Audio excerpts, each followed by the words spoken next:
Je suis tombé là du coup récemment sur la compo que tu avais fait avec Aya et Niska. Projet parti en sucette, c'est la merde, mais dis-moi comment on va faire. Qui a fait platine, je crois. Diamant, ouais. Diamant, ouais. Qui a fait diamant. Pour la petite histoire, en gros, j'avais fait le remix de Jaja. Deux semaines après, j'ai fait un remix encore plus zouk, parce que c'était très caribéen quand même, ce qu'elle a fait. Carrément. Le remix, il a pété. Elle je l'avais identifié quand même quand j'ai sorti le truc sur les réseaux. Ouais, on sait jamais si elle voit, et elle a vu. Et d'ailleurs, je l'ai sorti. Je crois que j'ai encore la vidéo. Elle a fait un snap sur le remix. C'est incroyable. Je dis mais c'est lunaire. Elle en train de faire. À l'époque, Jaja, elle était vraiment. Ça fait 2 semaines que c'est sorti. On l'entend partout dans toutes les rues. Et peut-être un mois après, elle me renvoie un message sur Insta. Je voudrais faire un son avec toi comme ton remix, mais un son officiel. Moi, j'avais 18 ans, peut-être 19 ans.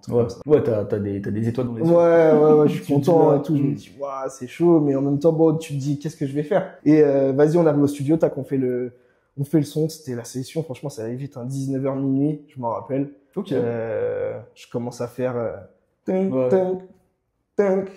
Après le reste est venu après. Tout ce qu'on entend vraiment, ce qu'on a fait au studio ce soir-là, c'est la même chose que ce qui est sorti. Et il n'y avait pas Niska encore dessus.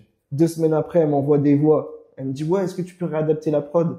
Elle me dit pas que c'est Niska. Ouais, ok. Juste elle envoie et tout ça et tout. Je dis, bah, vas-y, ok, pas de souci. Mais oh, je connais cette voix. C'est Niska.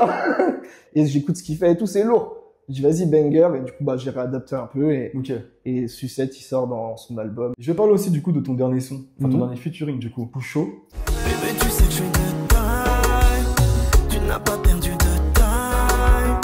Je te sens chavirer, ça y est. C'est une connexion. En gros, on a fait un séminaire. Je fais beaucoup de séminaires où on fait du son. D'accord. Avec Marvin et Lorenz. Il m'a invité à sa release party peut-être un mois après, un truc comme ça. Ok. Et du coup, bah, j'y suis allé, on était là, tac. Après, on s'est organisé une session studio. Puis on a fait le son derrière, tu vois. Ok. Chaud. J'ai eu un switch, pas dur, mais un peu, c'est étrange, tu vois, à faire mentalement. Parce que côté artiste, du coup, j'ai recommencé à zéro, en vrai de vrai. Tu vois, j'ai pas réussi à transférer le public, entre guillemets. Tu vois, les gens qui me suivaient en compo.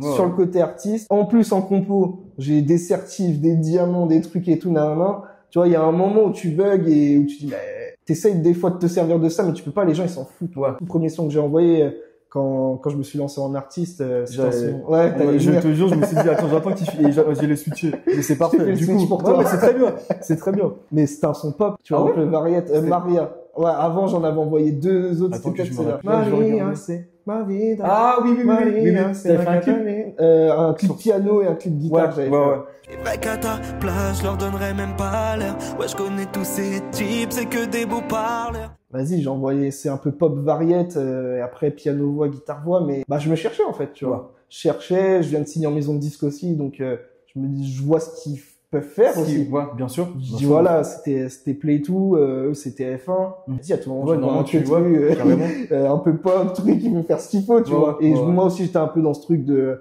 c'est pas parce que je fais de l'afro-caribéen globalement en compo qu'en artiste c'est ce que j'ai envie de faire, tu vois. Ok. Du coup, au début, en tout cas, j'ai essayé de changer ça, et après, on va dire que je suis revenu aux bases et j'ai dit bon, je vois que on ne veut pas forcément ce style de musique.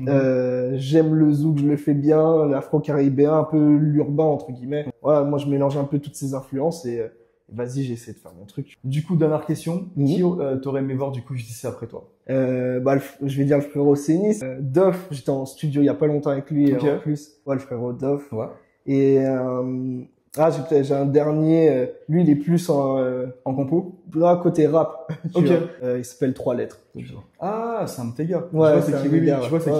Ok, parfait. Merci beaucoup.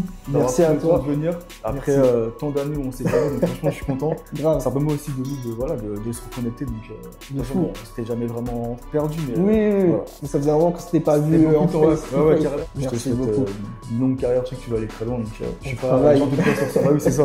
Il faut.